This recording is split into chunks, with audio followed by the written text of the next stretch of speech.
Call to order the meeting of the Southwest Consolidated Zoning Board. I am the chairman, Jason Cooper.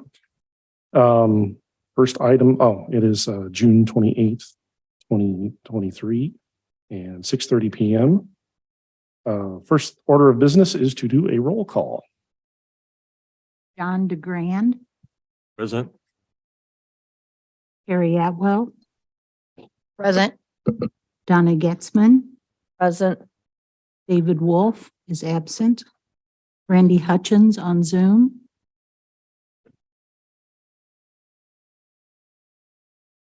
We'll come Present. back. Jason Cooper, Present. Rebecca Barton is absent. Brian Walker Present. and Darren Schaefer on Zoom. Yeah. We have a quorum. Thank you. Okay, next order of business is to have the statement for hybrid and in-person virtual meetings read. This meeting is now being recorded. Please silence all electronic devices. This meeting is being held in the board hearing room with zoning board members attending in person.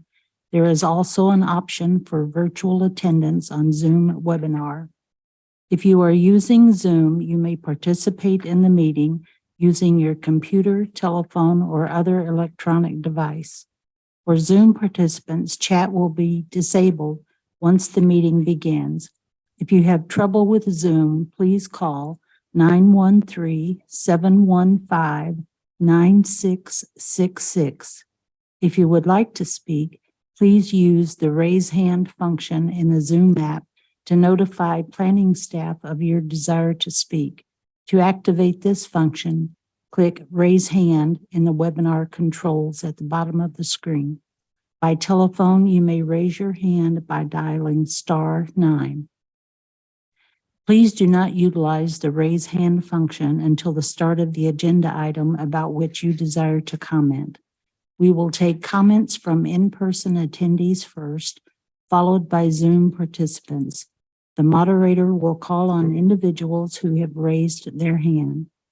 When it is your turn to speak, the moderator will recognize you by name or telephone number used to join the Zoom webinar, and your microphone will be unmuted. Please state your name and the city and state where you reside for the record, followed by your comments.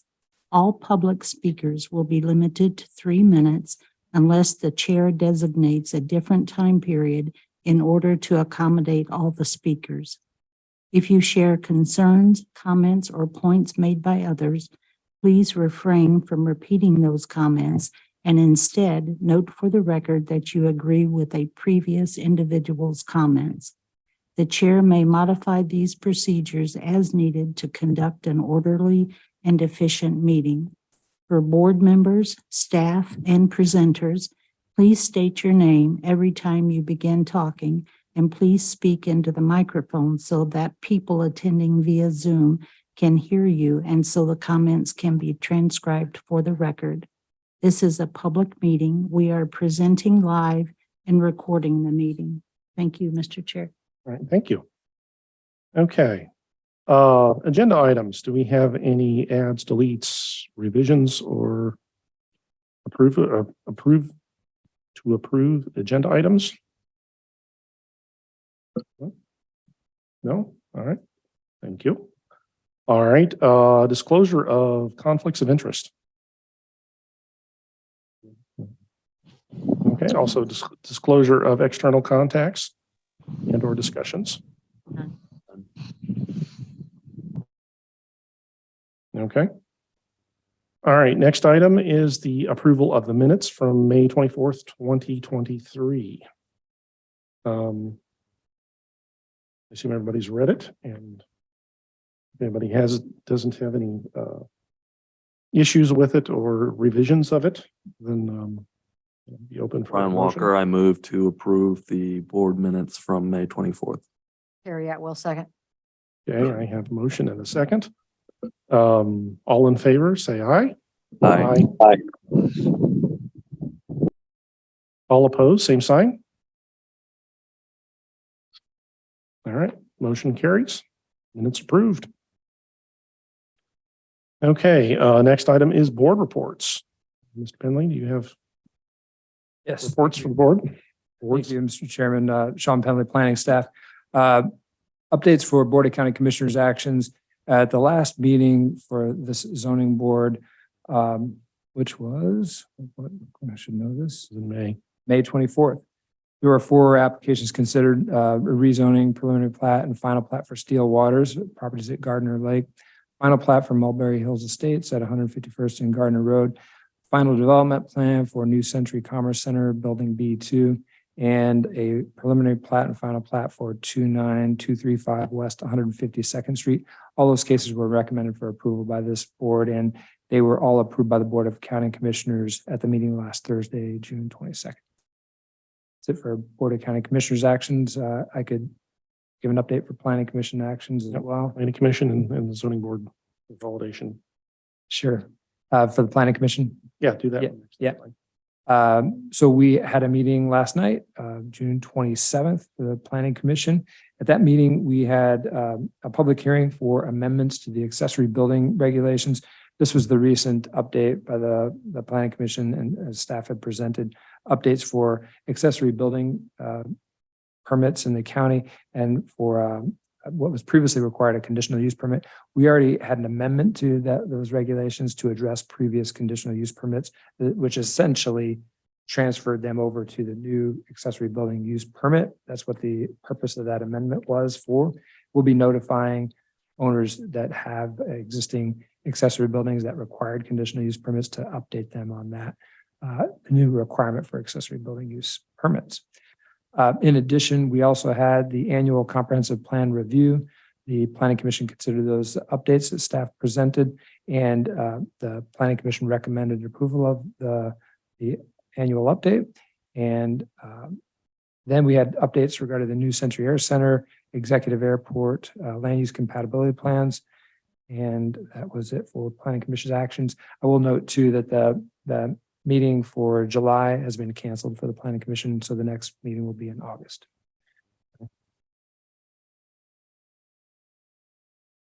Oh, another update for the Board of County Commissioners actions, reminded by Ms. Miller.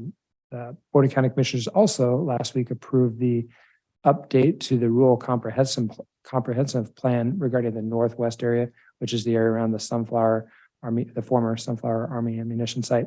Staff had presented an update for that, update for the rural comprehensive plan, and the Board of County Commissioners approved that update for that area plan. Okay. Happy to answer any questions. Anybody have any questions for Mr. Penley? No. All right. So you have update for the zoning board consolidation info, or that's just was this a placeholder? Yeah, that's a good question. So I'll try to refresh my memory. Yes, so the Board of County Commissioners also approved the consolidation of the Northwest and Southwest Consolidated Zoning Board. That was approved on June 15th. Boy, I'm missing all kinds of good information. I should have had this listed as a first item. That was, and I believe an update has gone out or will be going out to all current board members, but the Board of County Commissioners did approve that consolidation. So the Northwest and Southwest Consolidated Zoning Boards were consolidated to the new West Consolidated Zoning Board.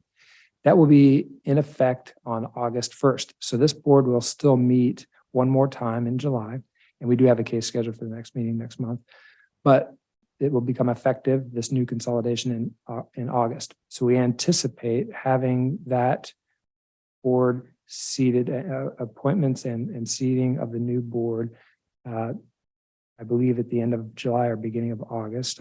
Actually, it'd be beginning of August, in time for the meeting in August for this board, this new board. In addition, the Southeast Consolidated Zoning Board was renamed to the East Consolidated Zoning Board.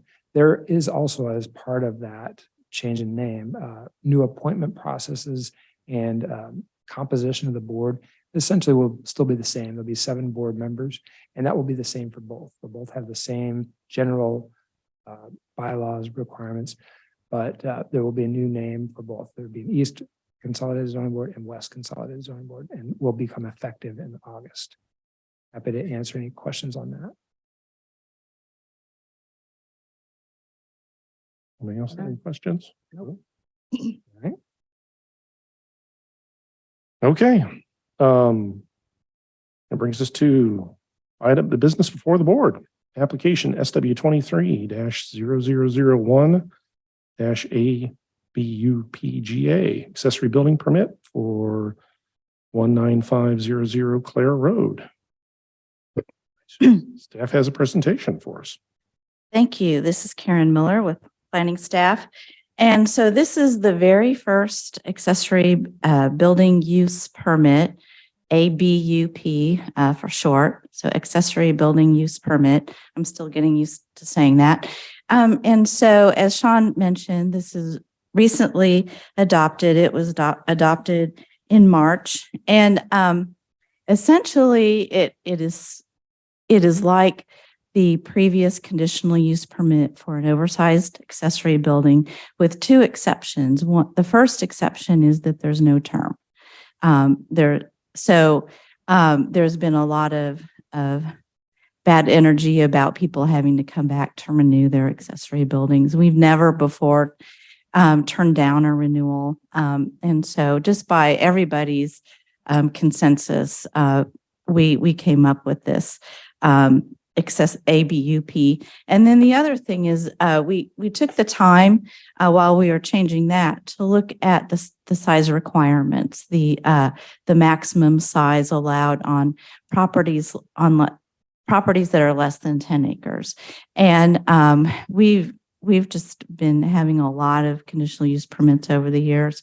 And so planning staff, Michelle Weininger, she looked at all of those conditional use permits, the size of the parcels, and suggested that we raise from 900 square feet for that first additional acre to the average, the middle of all of those applications. So the new maximum would be, and I don't have it memorized yet, 1,680 square feet. And we adopted that knowing that we would still get applications and we would still have to take an ABUP through a public hearing process. But our goal was to significantly reduce the number. And then also with each additional acre, 560 square feet is allowed, and that's prorated like we've been doing. And also, instead of a 200 square foot tool shed that's allowed in addition to that number, it's a 400 square foot tool. I'm wrong. It's a 400 square foot open-sided lean-to or carport. And then we retain that 200 square foot tool shed. I'm still getting used to these, so I'm sorry. So how does that relate to this application? So this application is basically asking for 200 square feet more than is allowed. And so I talked with the applicant, Richard Senst, and he was very cooperative and we talked about, well, maybe you could redesign so you don't need to come through this process. But he had particular things, he wanted to store, and it just was important to him to go through this. And he definitely has every right to, and it's not a significant amount. But so with that, I'll just kind of talk about the application. So also I'll point out that if you want more details on exactly what was adopted, on page 16 of the staff report is a chart straight out of the regulations that has all of those new numbers. And above that is a little paragraph that just reminds you what the previous regulations were. So in case you want to compare those.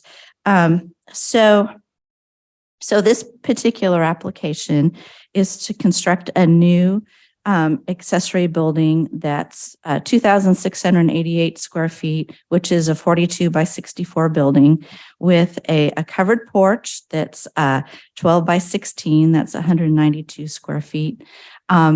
And that will replace an existing building in the back. That one will be demoed. This will be put in the same place. And I'll show you pictures of the site plan and the building here in a little bit. And there's also an existing 816 square foot detached garage, and that will stay.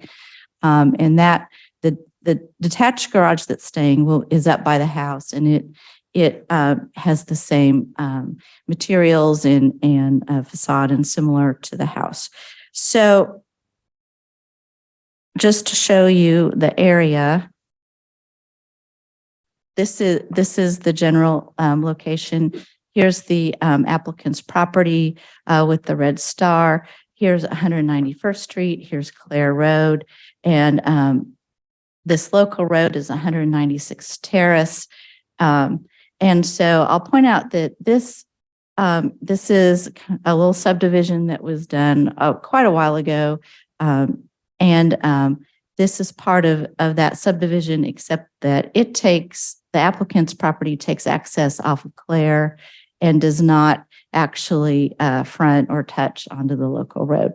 And to zoom in, here's the property, the applicant's house, and the detached garage that will be used for personal use. It's up here closer to the road, and back here in the back to the west is the location of an existing building that's going to be demoed and, if approved, replaced by this proposed building. And I'll just kind of point out, if you'll notice, the large amount of screening. And I've been to the site, I've looked at it, and there's a large number of mature trees that kind of ring around here. We kind of noticed that kind of between the proposed building and the property to the east, maybe it could use some more screening. So the applicants agreed to put a row of evergreen trees. So the stipulation says to put 6 evergreen trees that are like at least 5 feet upon planting. And that's perfectly fine to the applicant. I'll just point out the closest homes from this proposed building to the west. Here's a home that's a little over 200 feet. And to the south, here's a home that's about 280 feet. Here's the site plan. And here is specifically what the footprint of the building looks like. It's 42 by 64. And you can kind of see, here's that existing building. Here's the house. Here's the existing detached garage. The laterals are over here. And then just in terms of the zoning, so it's kind of interesting to look at the zoning. This property is kind of on the edge. It's on the edge between this residential subdivision and then large lot rural areas. And so here is kind of mostly RUR zoning, mostly large lots with a definite rural or agricultural character with the larger outbuildings kind of clustered around the home.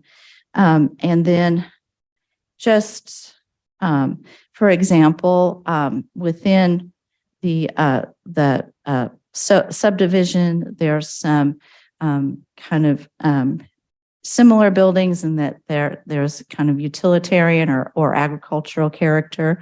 This is to the south of the subject property. This is to the west of the property, a little loafing shed, and there's some cattle on the property that use this. And down that local road, here's another example. This is very similar to the building, the style with the wainscoting and the metal siding that's proposed. So here's the proposed building, and here's the buildings to the south and the west in here that we looked at. And then also here's the applicant's property, and there's quite a few agricultural buildings that are very large to the north. And here is what is being proposed to be built. It's metal siding it'll be ivory, which is the same color as the house, with the same color trim, and also 2 decorative cupolas and also a covered porch. And here's some more views of that. And in case you're interested, there's a suggested motion here. And then also a suggested motion is on page 15. Oh, and I forgot to mention that STIPs are also recommended with this. The important STIPs would be that no business or commercial uses would be allowed in the proposed building. And then also a stipulation requesting the landscaping that we talked about. And again, there would be no term on this, so you wouldn't see this again. And I'll stand for questions. Oh, and I'm sorry, one last thing. The applicant is here and doesn't have any formal statement, but is here for questions if you have any. Okay, thank you. Anybody have? Terry Atwell, I do have a question. On your stipulation number 3, why, I understand that the applicant is fine with the screening, but why are we going back to that?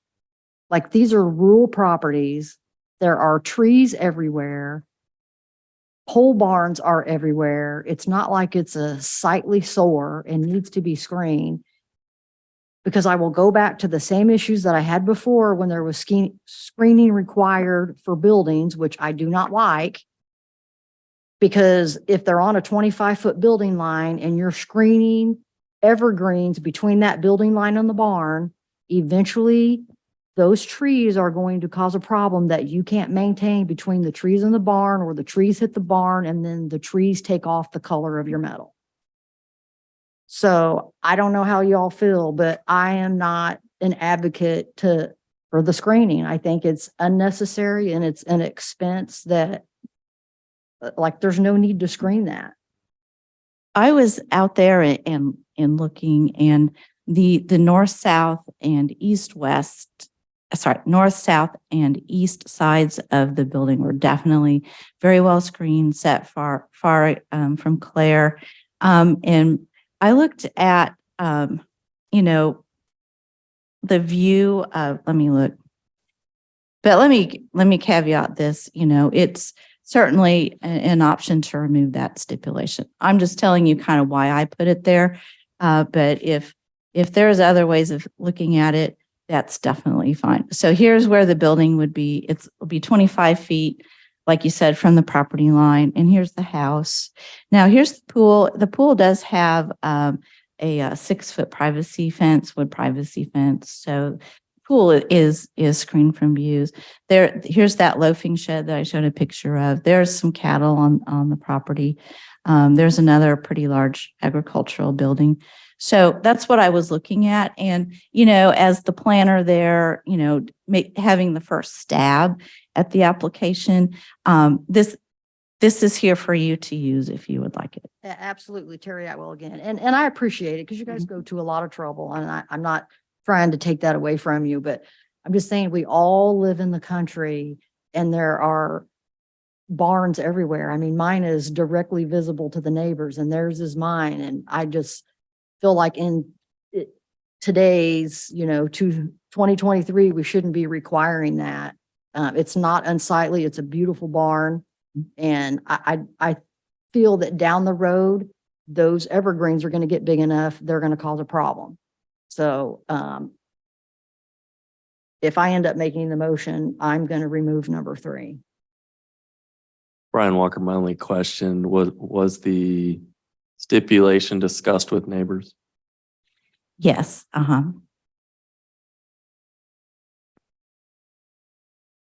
Wait, you said with the applicant? The stipulation was discussed with the applicant. But not neighbors. Oh, I'm sorry. I just misunderstood what you said. I'm No. saying if neighbors wanted to comment, Yeah, exactly. they And wouldn't I be have able had, to.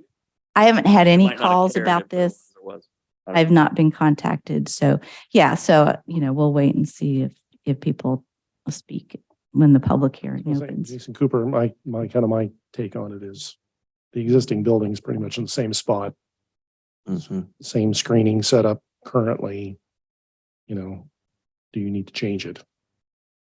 Yeah, it would be perfectly adequate to remove it. Mr. Chairman, this is Sean Penn, Yes. planning staff. I'd just like to elaborate. As Karen mentioned, the board certainly has the prerogative to remove or revise any of the stipulations regarding screening, and this is one where it's a recommendation for screening because the reason why we have this is not just any ordinary accessory building. If it complied with all the requirements, it could get approved by right through a building permit. It wouldn't even need to go through this review, but only because it's larger than the requirement. So this is a larger accessory building than allowed by the new regulations, which was increased. That's the reason why we have this requirement. Is it always required? No. There could be existing vegetation surrounding the property that could be adequately screened. There could be a really good design for this building, and maybe it's not an issue for anyone. But we never know what all of the surrounding property owners may feel. Some may feel that, and we have heard this before for other applications for oversized accessory buildings, if it's something larger than what is normally found on that area, maybe it shouldn't be right next to a property or it should be screened. That's why we recommend it. But certainly the zoning board has the option to remove that or revise it as necessary. Right, Terry Atwell again. And here's the deal. The neighbors can always go to the BOCC public hearing when they hear this. And if they really want the screening, then they can advocate for that and the Board of County Commissioners can remand it back or put it in.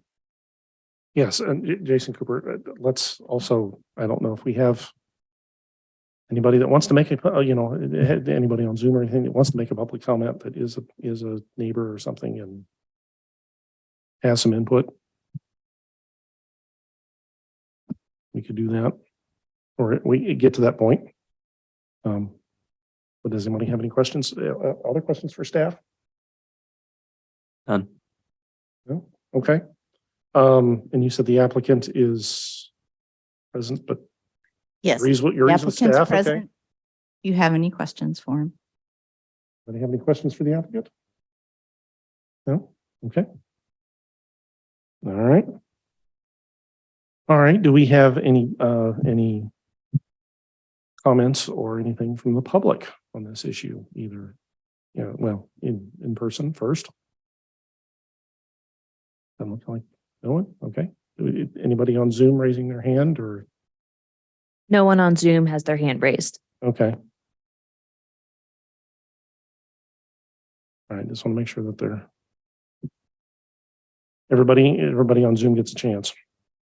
Okay. Then if we don't have any further questions, let's say somebody can make a motion Talk amongst the board. or talk amongst the board, I guess, if you guys want to discuss it more. You're good? Okay, Terry Atwell, I move to approve, hold on. I'd like to read the application number.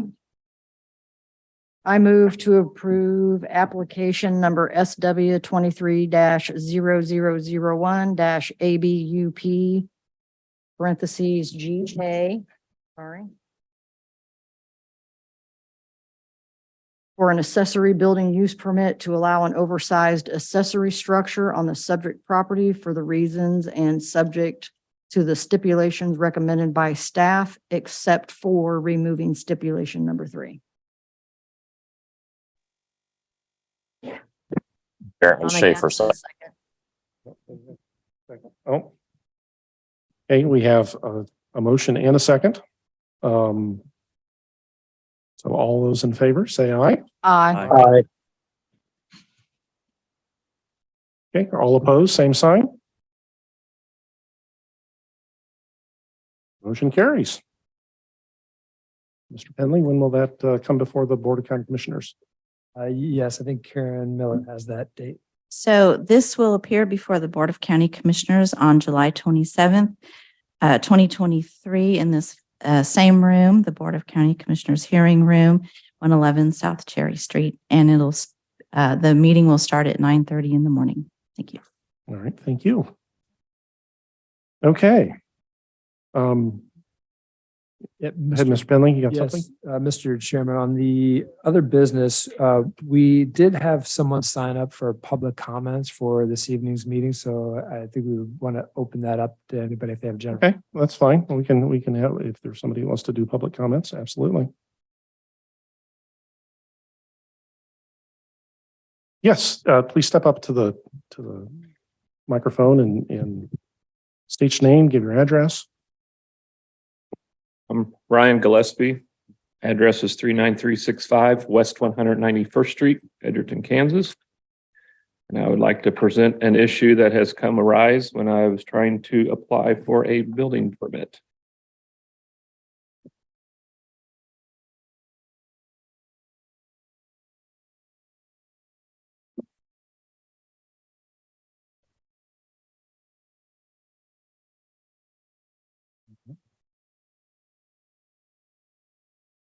I was gonna say, you need to get to the mic so Yes. you can make it to the record. If you have a time limit, we'll open that up because there's no other speakers, so we can allow, if. the Yeah, chairman's I'm okay, fine. We can allow That- additional That's time. fine. Absolutely fine. Okay, I originally wrote this without having any advancement on the building permit, but since then it has changed. But a little background. I'm Ryan Gillespie, my wife Karen. We bought our property in 1992 from Thelma Dwyer. She was 70 years old at the time and had recently lost her husband and was wanting to move into town. And she knew that we wanted to get out in the country. And I wrote all this down so I don't have to go through all of it. You guys have it there if you need to. But anyway, so my mother is now, we run a cattle operation, cow calf operation, 50 head with my son's family. And our 20 acres is the base of operation. My mother's recently turned into her 80s and a lot of the operation is on her ground. So to protect ourselves, we started looking into improving our place and we wanted to put a new building up.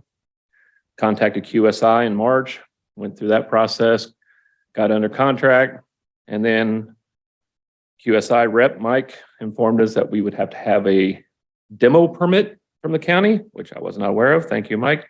So I started that process on June 1st. Back and forth with Amber Clark. We got that rolling. She sent it off to, it was just sitting there waiting. She sent it to in June 8th. I tried contacting her. She was out of town. Got a hold of her finally on the 20th and said it was submitted to planning. And then Karen Miller called me on June 21st and said that, asked if we were planning on putting a new structure up on the building that we were tearing down. I said yes. And she said that planning would not submit a building permit due to an illegal track split when we purchased the property in 1992. As you could understand, I was kind of shocked. This happened 31 years ago. I was under the assumption that everything was legal. It's not like Thelma was trying to sneak anything by. She did the new sanitary septic tank system. I helped her do the well testing. She hired an engineering company, which is Exhibit A on there. It's a legal survey of the two tracks. That is all signed, sealed, and the bars are still all out there present, undisturbed. So if Thelma was trying to do something, she was not trying to do anything incorrectly. So I left here, what was he here? Karen had informed me some options. We discussed a few things about possibly putting the tracks back together.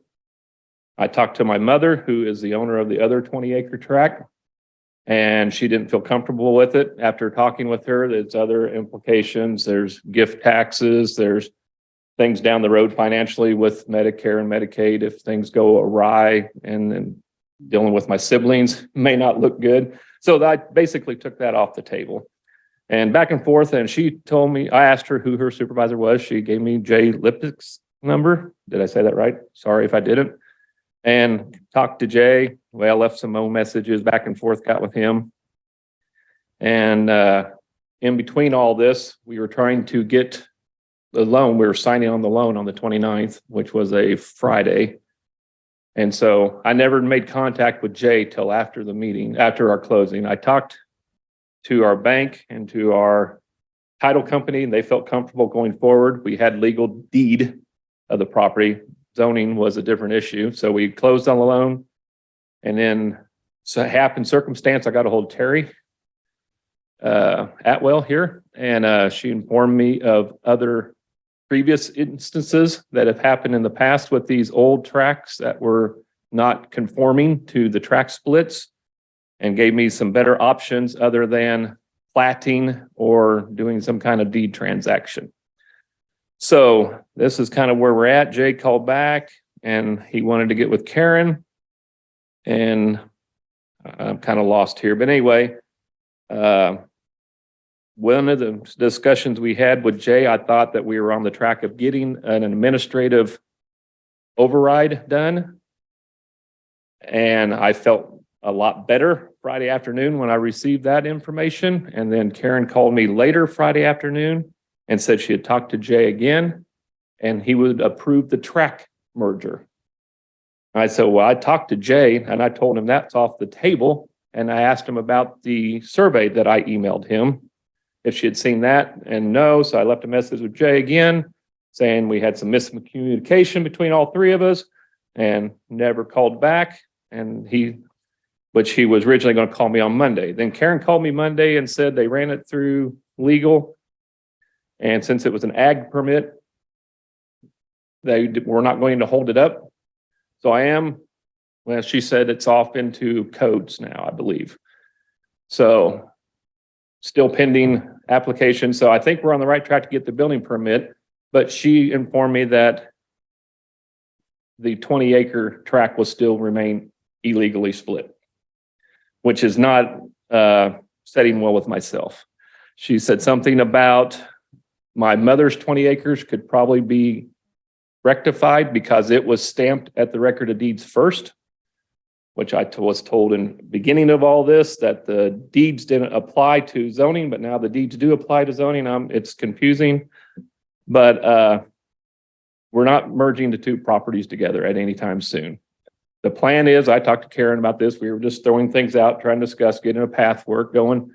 And she mentioned that she would probably hold off doing any other work on the place that would need permitting until I inherited the property, which is not a guarantee. And mother might outlive me. She might live 5 years, 10 years, 20 years. I don't know. So that's not a viable option. So I don't see why this is being held up. In addition to all this, when I was talking to Terry on the phone, I mentioned the Bernard plat. That's Exhibit B. The Bernard plat is the settling of the Thelma Dwyer estate by her son. They platted all the property that surrounds me.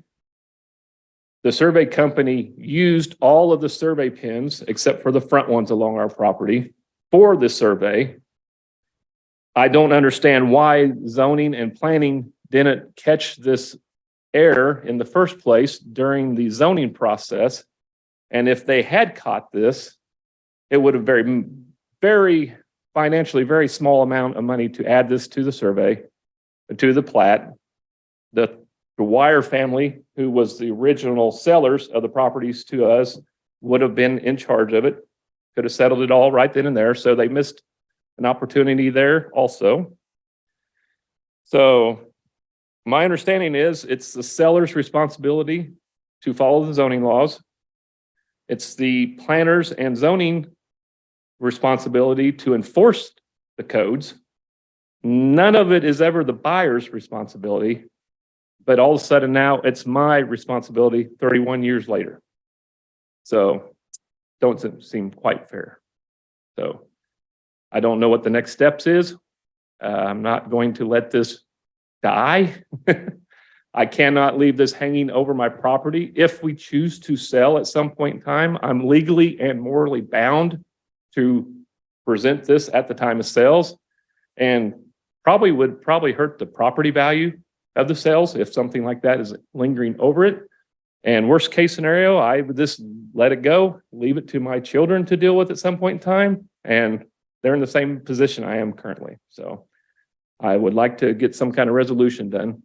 The good news is I don't believe it's holding up the building permit. We can go ahead and get our building done. But I would like to have this fixed and resolved without me forking over $10,000 to $15,000 to do a plat. So thank you for your time. Thank you for coming tonight, Ryan. I do appreciate it. This is Terry Atwell. So for the rest of our board, and I know Randy's on and Randy's will hopefully chime in. I want to take our board back. I don't know exactly what year it was. Randy, I believe Hank Dieters and myself were sitting on the planning commission, and there was a similar issue that had happened with an illegal lot split like this one 30 some years ago. The buyer had no idea.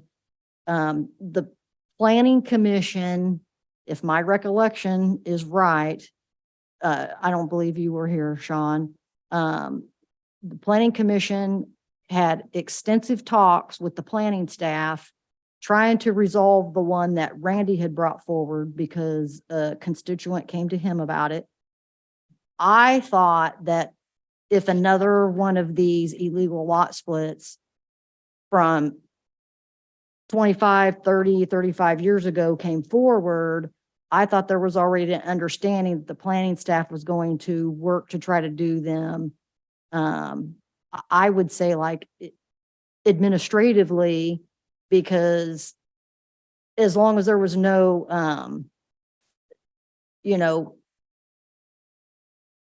nothing from Mrs. Dwyer said, I'm going to try to stick it to the county. I mean, I really feel like with the other one, this was a mistake. And I did look Mrs. Dwyer up at the time that she had this done. She was approximately 70 years old. And she died in 2016 at the age of 93. And then the surveyor is no longer in business. And if I found the correct one, Robert passed away in 2003 at 84. So he was 73 at the time this transaction was done. And so I almost kind of feel like maybe there was some misunderstanding, miscommunications. But given that fact, this 2018 one, when I look at this plat, I see that the county signed off on it. Brian Pedig signed off on it. The planning staff signed off on it. And I kind of feel like at that time, this could have been squared away because it jumped out at me right away. It's like, well, wait a minute, this was a 160. And I'm not a surveyor. I'm like, why didn't it get questioned? Well, where's the other 40 at? And then why wasn't the other 40 looked at? Well, who owned it? Well, the Dwyers did. And I'm not putting blame on anybody. I'm just saying that with the discussions the planning commission had, Randy was involved in it. He can talk about it. I feel like this is one of those that the planning staff should be able to come back and try to help right the wrong so that, one of our citizens isn't spending $10,000 to $15,000 for something that he was totally unaware of. So I just wanted to give you guys a background so you kind of know why then Ryan and I just kind of happened to talk and this came up and it's like, let's just try to fix it. And that's why he's here tonight.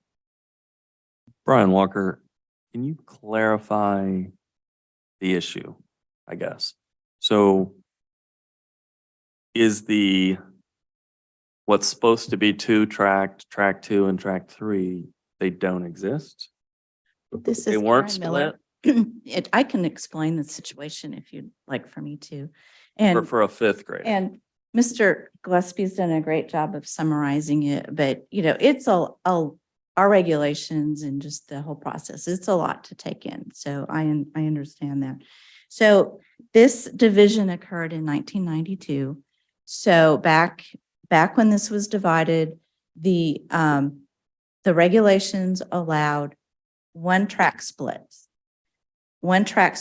on any parcel that existed in 1982. That's our lot of record. And that's still our lot of record. 1982, we froze the county and we said, okay, all of these parcels, if you can meet all the rest of the regulations, like, the minimum lot size for the zoning district. So in this case, it's, can you have at least 10 acres and this and that?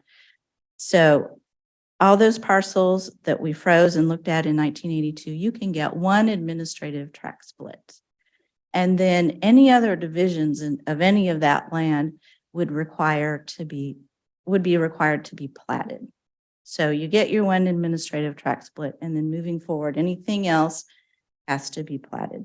So looking at this, we had 160, and the 160, instead of just dividing off one parcel, it divided off one parcel, then it divided off another parcel.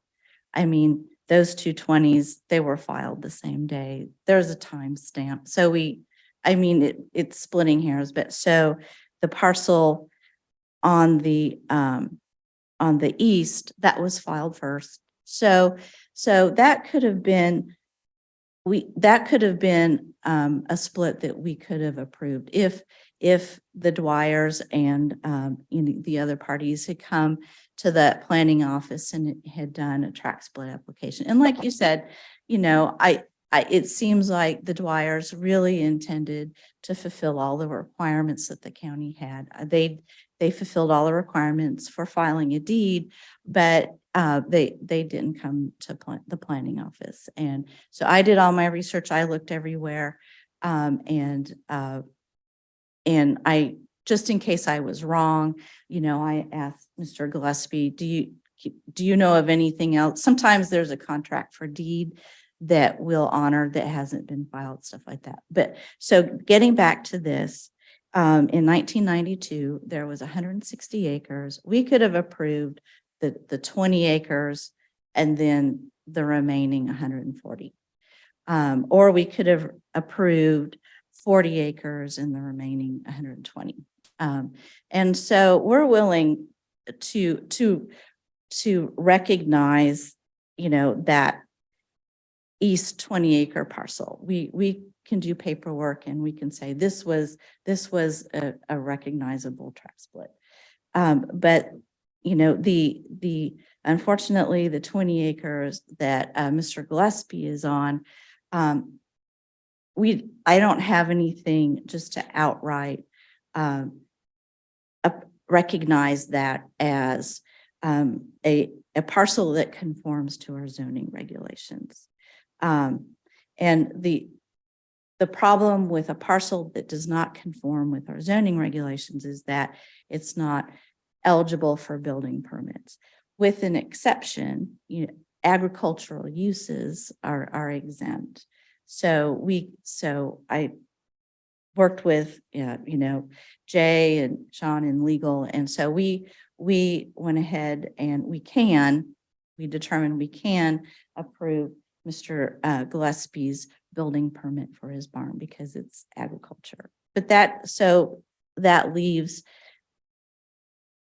building permits for things that for personal use, like a pool or like an addition to his home or things like that.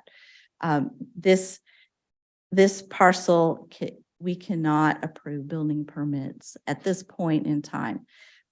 But Mr. Gillespie does have a remedy. I've looked at the parcel. Planning staff would be able to recommend approval of a plat. He wouldn't have to plat every single thing in the 160 acres. He could come in and plat his 20 acres, and our zoning and subdivision regulations there wouldn't be any waivers or plat exceptions or anything required, that it would just go through. So he has a remedy. He can plat that.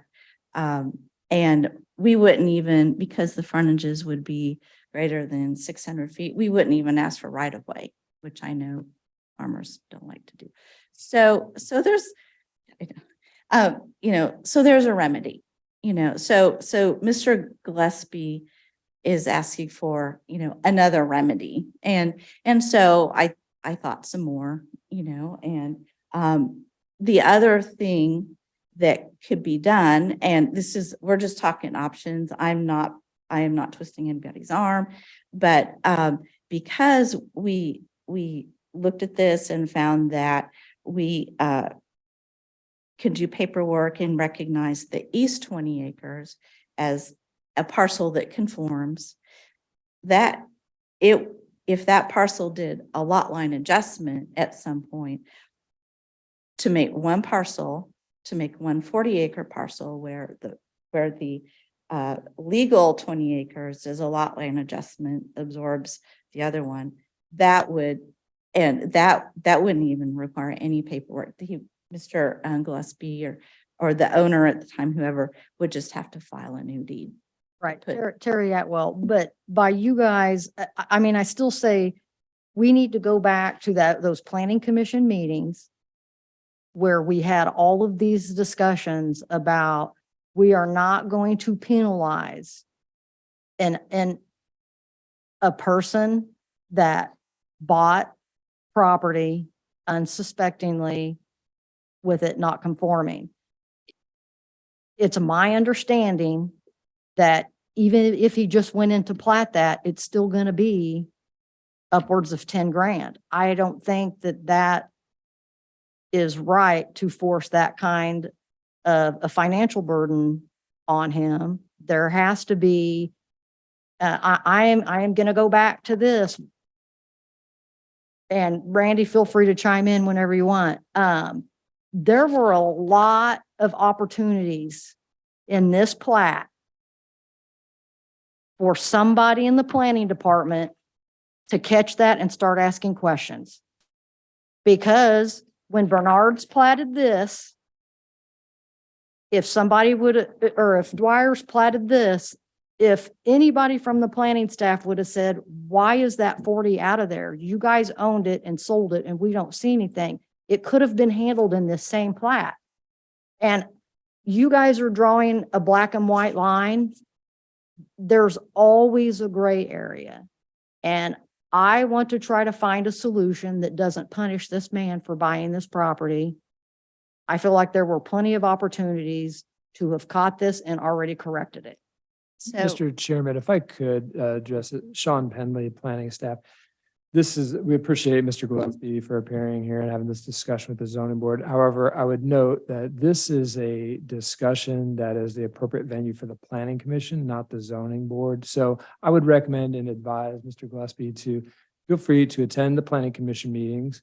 We can absolutely have this discussion. We have an open meeting portion, open discussion for public comments at the beginning of the meeting. We can absolutely address this, and staff can also be prepared to address any previous discussions with the planning commission on this item. Any request now to change this or to remedy a situation like this would require an amendment to the regulations. That is the purview of the planning commission. The planning commission can make a recommendation to change any policies or regulations related to the subdivision regulations. The zoning board cannot.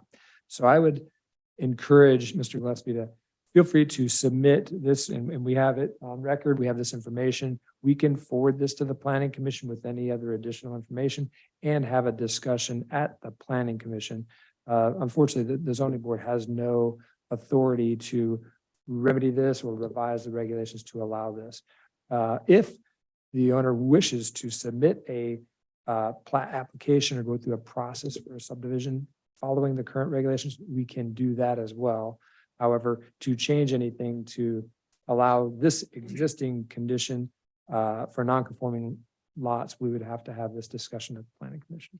Yeah, and Terry Atwell, Ryan, I will make a request to the planning commission, Chairman Iliff, to put this on the agenda there will not be a July meeting for August. So I will request that from Chairman Iliff. Can I ask one question? Go right ahead. Besides the paper trail and the marking checkbox in little boxes to make sure you follow procedure, what is the difference between that legal survey that's pinned and marked and your plat? I understand the procedure now. You want the plats on the splits in current today's world. There's been no complaints, no issues. Nobody's come forward in 31 years that are still left alive to have any comments, complaints. I don't understand why and how you're even going to go through the plat process in today's world. You can't keep going back and forth. You keep going back 31 years to what happened, but you're wanting me to fix it in today's world. So Yeah, and Terry Atwell again, the only reason why I asked Ryan to come tonight is because this board is his advocate. He is a citizen that lives in our zoning district, and we are his advocate for creating change and helping him correct a wrong. I totally understand that this board can't force a change. We are an advisory board and that it would have to be done through the planning commission. But I'm going to go back to, I thought, along with Randy Hutchins, that we had this already squared away in those planning commission meetings. I will be going back to read through the minutes for those meetings so that I can get a fair recollection of all of our conversations. But when I walked away from there, I felt like there was an understanding between the planning commission sitting at that time and the planning staff, that there was an understanding that if something that came forward again, like what came forward to Randy, that you guys were going to handle it administratively instead of punishing the landowner. So I totally understand that we weren't here to get it changed tonight, but because we are his advocate, I expressed that he should come here so that this board understood what was going on. This is Randy Hutchins. I'd like to shed some light on this. We had a very similar issue to what Mr. Gillespie had come up pre-COVID. And Sean, that was before your time. And bottom line is there was no ill intent. Bottom line is when we got in a room with the different departments trying to understand, okay, how did this happen? What we found is there was a process gap. There was a gap when these were being filed. They should have been passed on to the planning and development team for review, just to make sure they were conforming, and that wasn't occurring. So coming from that, what we said was, hey, let's not penalize, the people that that have these situations, because obviously they didn't have any idea. It wasn't disclosed to them when they bought it. So we all agreed that as a team, planning and zoning, I was on the planning development team. Karen, obviously you were leading the exercise, and Jay was obviously involved, that there was this gap. We said, first and foremost, we're going to stop the bleeding. All right. So there was agreed upon process that if somebody filed a deed or a change, that it would then be forwarded over to the planning and zoning team for review. But for the ones that occurred in the past, that we would proactively seek to correct these on a go forward basis without the additional cost to the buyer in that case. So like Terry, I thought this would be an excellent opportunity to, whether you want to call it an alpha or a beta or whatever, to actually follow through on that agreed upon process that we discussed with you and Jay to correct some of these non-conforming lot splits or land splits. So in my mind, this would absolutely be handled administratively, and we should not be trying to financially burden the buyer, of these lots. Mr. Chairman, Sean Penley, planning staff, I would just like to, again, remind the zoning board, this is not a public hearing item. This is not an item up for discussion or debate at the zoning board. What I would recommend is that we have this discussion, and we can continue to meet with the owner to have discussion with planning staff and any other staff that is necessary. But I would recommend that we have that discussion either a separate time or at the planning commission meeting. That's the appropriate venue.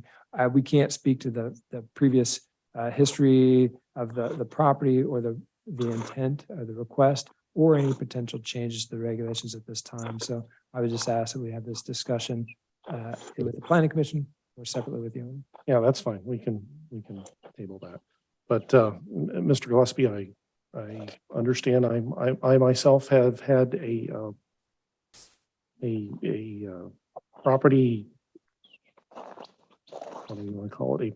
A property, yeah, there were some survey errors on my property that happened in the past and created a separate little piece of property that I had to acquire. So yes, I understand your pain. Yeah. But thank you. Frustrating that it's the seller's responsibility and the county's responsibility to enforce their codes, and I'm the one stuck holding the bill. So, No, I appreciate it. Thank thank you. you, sir. Thank you, board. All right, if we don't have any other business from staff or from the board, no? And just Sean Penley, planning staff, just to note, we do have the meeting next month. That meeting is scheduled for the Southwest Zoning Board. That is on July. Already lost the schedule. I've got a new schedule that doesn't affect. Third week of July, It's the fourth week of July, Wednesday in July. Whatever that is. I'm sorry, I don't have. fourth Wednesday in July. We will have a meeting. We do have an item scheduled for that. Okay, thank you. Thank you. All right, if then Harry Atwell, move to motion- adjourn. Brian Walker, second. All in favor, say aye. Aye. Aye. All opposed, same sign. We are adjourned.